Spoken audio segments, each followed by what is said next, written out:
Интензивно се работи на изградбата на фабриката на германски маркат во индустриската зона во Караслари.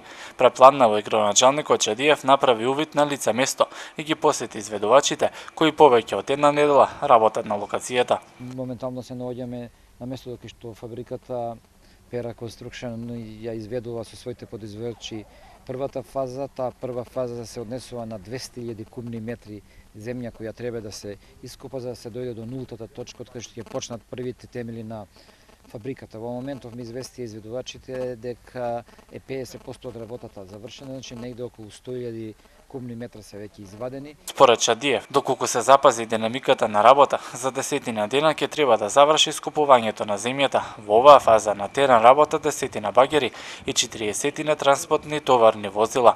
Тој додава и дека локалното население покажало интерес во проектот, секојдневно посетувајќи локацијата. Па да, сега нема некои посериозни проблеми во моментов на работењето, доваѓаат жителите на населеното место, се интересираат што е тоа што се работи во моментов и истовремено и кај ни се јавува задоволство, поготово кај младата популација, бидејќи очекуваат дека дел и од нив, некој од населеното место, ќе најде своја екзистенција токму во оваа фабрика за една година, како што се предвидени работите во првата фаза да завршат. Инаку фабриката на германската компанија Маркарт ќе произведува електронски продукции со висока технологија како составни делови за врвни германски брендови на автомобили. Во неа ќе бидат вработени околу 600 лица. Производствениот погон ќе биде со површина од 15.000 метри квадратни. Изградбата се очекува да биде завршена во првиот квартал на 2015 година.